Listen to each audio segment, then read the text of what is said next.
Hello and welcome back to the Overcooked Podcast, where we talk about the latest and greatest of everything to do with being overcooked. We tune in every single week, and this week we are packed with topics. We've got OpenAI venturing into Hollywood with AI-generated films. We've got OpenAI teaming up with Broadcom to build custom AI chips. We've got AI stethoscopes. We've got XPENG's futuristic AI vision, which includes more than just flying cars and robot workers. We've got an evolution in optical fiber with the hollow fiber. We've got Hollow Knight, the Silksong series sales. We've got Elon Musk's Grok AI expanding into 30-minute shows and video games. We've got Ethiopia's mega dam finally powering up.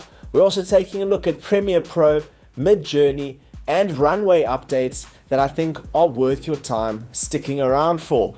Right off the bat, let's start it off with OpenAI's venture into Hollywood. So we spoke about in a previous episode of the podcast, Sora's trailer from a year ago, and we went out and we generated some videos and we asked ourselves, are we able to get similar quality as they did when they premiered it over a year ago? And we found that we didn't. We made some conclusions. We thought maybe they were using more hardware that was available than what is currently available to the end user. Maybe they got lucky. Maybe they made tons of videos and picked the best one. But at the end of the day, we found that they weren't quite matching up.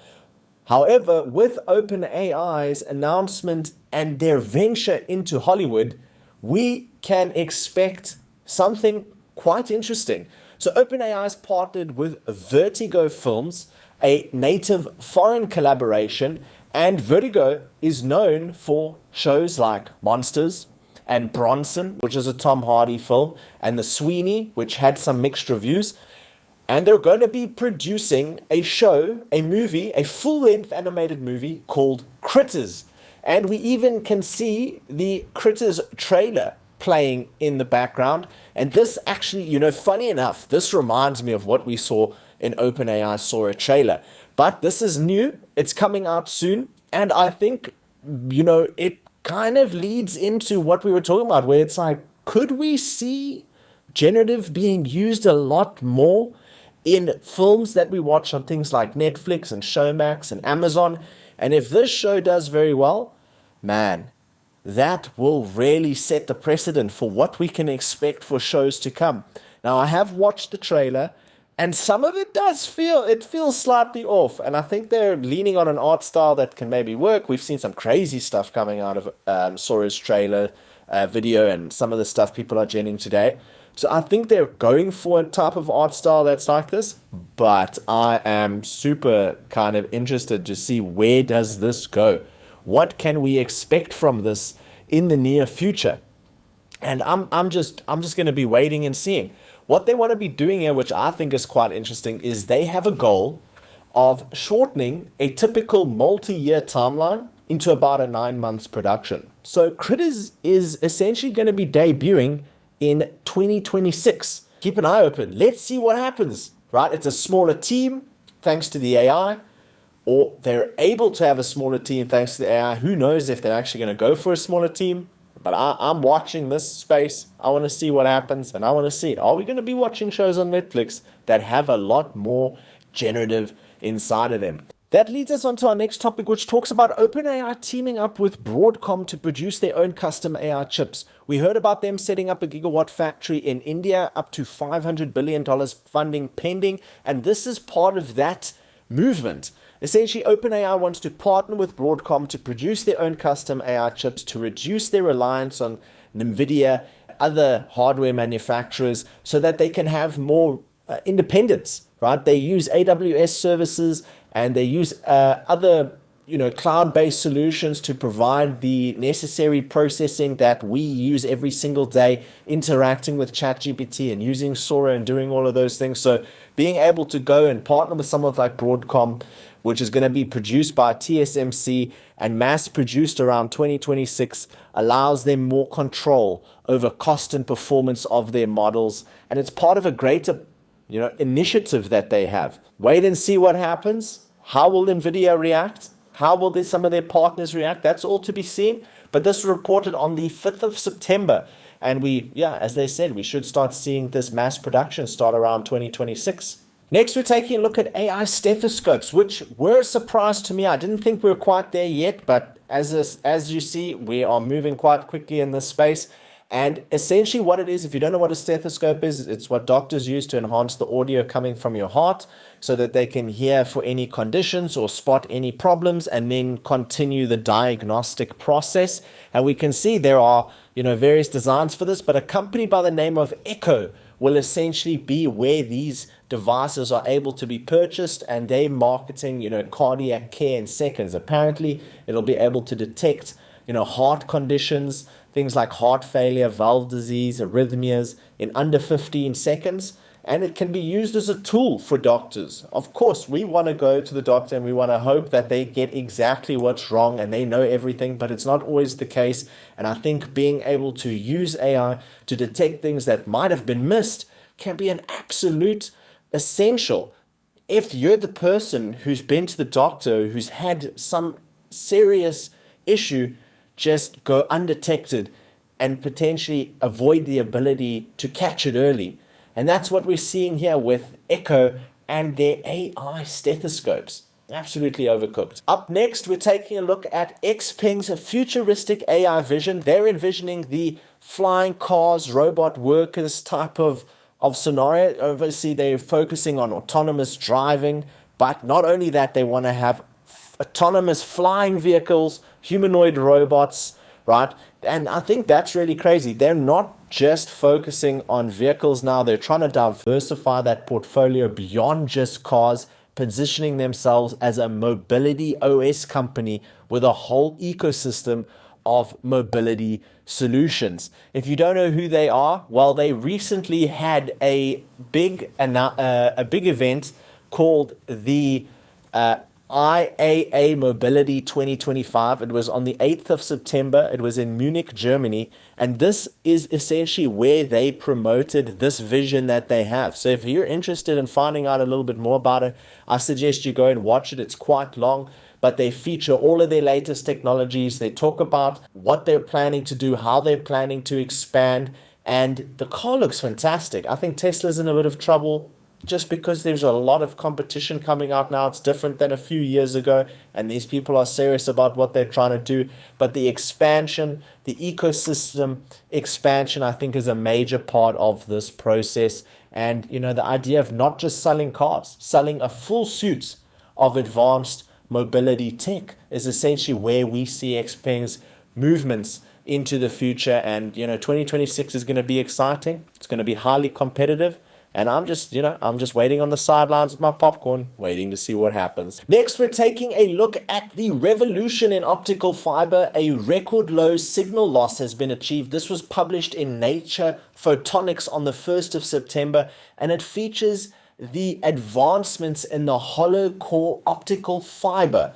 Now, I thought fiber optics, the cable that brings internet into your home, allows for fast speeds like 200 megs, 500 megs, a gigabyte, 2 gigabytes, 3 gigabytes per second, depending on what package you're on. It even advanced the ADSL evolution of usually being maxed out at 10, 20, maybe 30 megabytes per second, and giving an affordable solution to people for around the 50 to 100 megabyte per second packages. But here we see another evolution in this, and it's kind of difficult because I thought, how do you go further than this? I mean, you can see from the picture, hollow fiber cables look crazy, right? They look they look like tubes, and obviously the light travels down the tubes, and this image might be a little bit blown out of proportion, but essentially what it is it's achieving not faster speeds, because we're talking about moving data at the speed of light. You're not going to get much faster than the speed of light, at least right now. There are ways to increase it. We've seen it happen before, but there's actually a lot that happens when this data is being transferred across the fiber cables.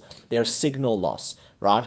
Data transmission over long distances can be inefficient. So what is hollow core optical fiber doing? It's trying to improve signal loss. It's trying to improve data transmission efficiency, right? It needs fewer repeaters along the way to get that information across. It improves the overall internet infrastructure. It might even improve your ping, right? It might improve the delay or latency or issues that you might have but essentially it's an infrastructure tool to make internet accessibility and transmission over long distances more efficient, require less repeaters, and essentially just evolve it. And you can go read about this in Nature Photonics. However, it's very, very interesting. And one of the things that they boasted about, which is quite a technical term, but they boasted about being able to have optical fiber with attenuation. Right? They boast about being able to have optical fiber with an attenuation lower than 0.1 decibels per kilometer, which is a reference to that data transfer efficiency.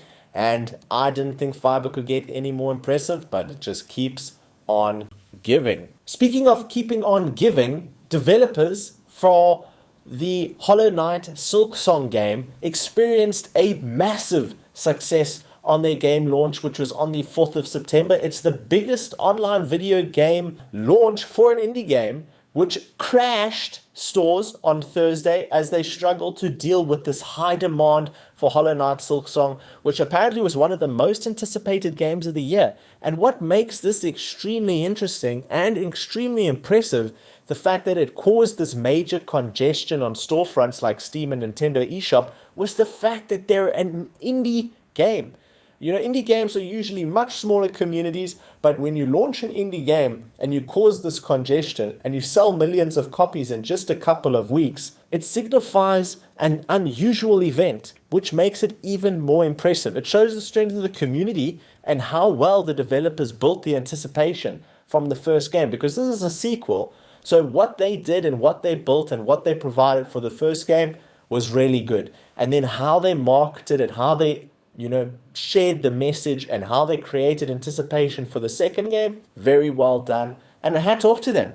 That is totally crazy to hear an indie game perform so well on a launch. And it shows us maybe indie games are going to become more popular than we think. Will it attract bigger developers? Will it attract bigger teams? Can you still call it an indie game if it's going to be selling millions of copies? I'll leave you to answer that question. And you know who else can answer a question? Elon Musk's Grok, which now can not only answer your question, but it's also expanded into 30-minute shows and video games. So I think this is crazy because, Grok started out a little bit behind. It was a little bit late to the competition, and it has just been pushing to try and achieve some serious milestones. And now one of the big things that you can do, right, is you can actually take an image and you can give it speech, right? Grok Imagine videos can now talk as well. So you essentially create an image, you turn it into a video, and then you give it speech. That's really, really cool. And of course, 30-minute shows, 30 minutes is long, right? And it's not only that they've updated, it's also the video game creation assistance. Now, how much of that is actually going to be come up with a prompt and you have a video game versus, being able to use it more in the generative for concepting, for scripting, for creating ideas and taking it down that direction? I think we're going to see that use case a lot more, but I'm sure in time to come, you're just going to be creating games on the fly. You're going to have a great game idea. You're going to head over to Grok, bang, bang, bang, bang, bang, with a whole bunch of other competitors as well, of course. And there you go, you've got a game, and then boom, you're in the game and you're having a great time. Imagine that. Imagine you feel like playing a game, you don't know what you quite feel like playing, and then you just hit it up on your keyboard and you're playing the game. And I can think of quite a lot of use cases for me personally with that kind of stuff, where, I've always felt Spider-Man games can improve their swinging quite a lot. At biased opinion, but I think that by now we should be able to have a Spider-Man game where you can swing with both hands, right? Your controller should allow you to cast as many webs as you want, for example, or be able to, use two webs at the same time, or turn a building and then use another hand for another web, and that physics reaction happens. And just imagine being able to go onto your keyboard and just bang, bang, bang, bang, bang, and now you have this game. Obviously copyrighted to infinity and beyond, but you can give me any character. I don't mind. You can give me a stickman. As long as I can have that mechanics, it's going to interest me, and it's probably going to get a couple hours of playtime out of me. What would you say? Would you make games? And what game would you make? Let me know down below. So Ethiopia's mega dam has finally powered up after 14 years in the making. That is a long time to be building something. Essentially, construction began in 2011, and now in 2025, we've just seen it power up. This is the largest hydroelectric dam in the whole of Africa, right out of Ethiopia, and it's now, one of the top 20 hydro facilities on the earth. Right, so that's really cool for Africa. This is essentially going to provide a major boost to Ethiopia's renewable energy capacity. This is essentially going to provide a massive boost, right, a major boost to Ethiopia's renewable energy capacity, and it's going to be able to export some of this power to neighboring countries like Sudan, which might help them. It's going to help Ethiopia economically. It's creating renewable energy out of nothing. It took 14 years to make, but it might provide value for much more than 14 years into the future. And this is essentially aiming to improve energy stability and support the economic growth in the region. And if you're building something for 14 years and you launch it successfully, and it is the biggest thing of that nature in the whole of Africa, you got to pat yourself on the back and be proud. I don't know how much planning and time went into that, but I can imagine planning such a large operation is no easy feat. So well done to Ethiopia. I'm thoroughly impressed, and I've never actually seen a hydroelectric dam other than videos and things like that. So to have one in Africa and know that that is happening, and wondering how we're gonna utilize that, what technologies could come from that, what might we learn, are there any advanced technologies there? These are all questions that I would love to have answered, and maybe we'll look back at this in a couple of weeks from now in another one of the episodes of the podcast and say, how is it done? How's it doing? Do we have any stats on it? And then we can talk about it. What do you think? Tell me down below. Now we got some quick, short and sweet bang bang bang bang topics. This is going to be not too long, not too short, pretty quick and easy. A couple software updates left, right, and center. So let's bang into it. We've got Adobe Premiere Pro Video Editor coming to iPhone for free. This is something, praise the Lord. Thank you very much. Finally, this has happened. There's been many times, I might be using GoPro Quick or, YouTube Studio or TikTok Studio or Instagram Studio, and I'm like, I just wish I had Premiere Pro right here, right now. I could know what I want to do. I just don't know how to do it on these other platforms. And that's essentially what it can do, right? It's going to be coming to iPhone. It's going to allow you to edit videos directly from your phone. It's going to allow you to have access to features like multi-track editing and 4K support. It's also going to have AI tools and caption tools, right? So it's going to be featuring AI-powered features for automatic captions and audio enhancements. I don't know how many times you guys might have been filming something and then you notice, man, this audio, if I could just improve it, but I got to take it to the PC and send it to Audacity and run a noise reduction on it, and then I got to get it back. And now maybe just being able to do that directly from your phone, you take a video on your phone, you bring it into Premiere Pro, you get captions on it, you enhance the audio on it, you have, overlay videos and stuff thanks to the multi-track features, and upload it. Then it goes to YouTube Studio and you can add some, text on it. You can do all that sort of stuff on it. But I'm personally very excited for this. This is something that I'm absolutely going to use, and super happy to hear about it. And finally, my iPhone is paying off. I bought the iPhone for the AI, but Premiere Pro came in clutch and gave me what I truly needed. And that I'm very excited about. Next, we have a big update from MidJourney. Unfortunately, Warner Bros. Is apparently suing MidJourney over alleged copyright theft.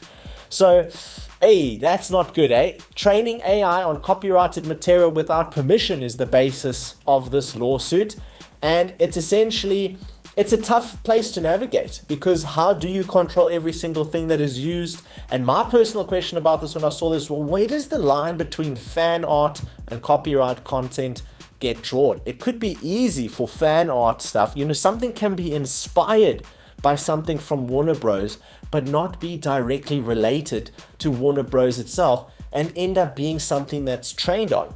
There could be a plethora of other content out there that the models can be trained on that just so happen to be able to produce art similar to Warner Bros. Animated art. So the legal significance of this is pretty big. This case could set a precedent for how AI models can use copyright works, including fan-created content in the future. I'm interested to see, are they guilty or not? Did they really? Would you? I mean, I wouldn't. If I was MidJourney and I'm training things, I'd probably stick away from Warner Bros. And, Marvel, and I would stick far away from that stuff because, man, you got to tiptoe. You're making money. You're making money. That money, they're going to come for that money, bro. So you have to be careful. Really interested to see what happens there. We'll follow this along and we'll keep you guys updated. So in light of this lawsuit, I don't think it's going to necessarily stop partnerships. It most certainly doesn't stop Meta from partnering with MidJourney on AI image and video models. So Meta announced that they're going to be partnering with MidJourney to integrate AI image and video generation into Meta's ecosystem.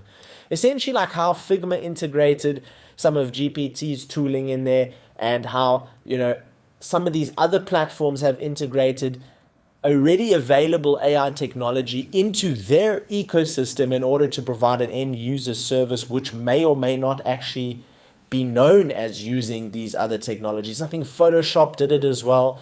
So, or like Adobe, for example. So what is Meta saying? Meta is essentially saying, well, if we were to try and catch up to MidJourney, it's going to be expensive and it's going to be time consuming. If we partner with MidJourney, then we can provide those services at that high quality with that roadmap already established of optimization and evolution, and just give that directly to a user base.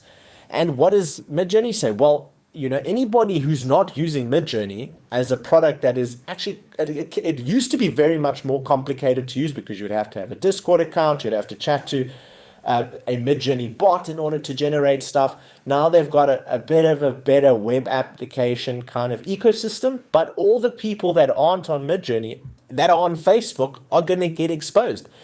I don't know if MidJourney cares that they're not going directly to their website. The prompt is still being queried. It's still heading over to MidJourney, and Meta's going to be paying for it. So they still make money and they get you more users. So it might be a win-win.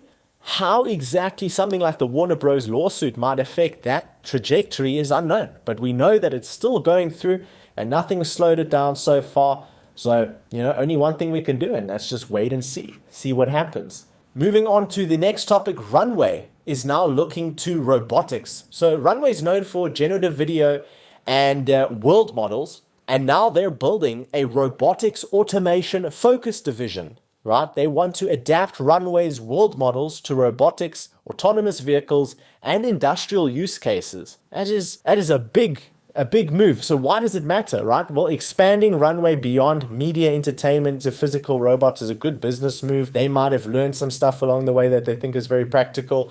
World models could give robots predictive understanding of environments. That can be very useful. It could also provide potential new revenue streams in robotics, aviation, manufacturing.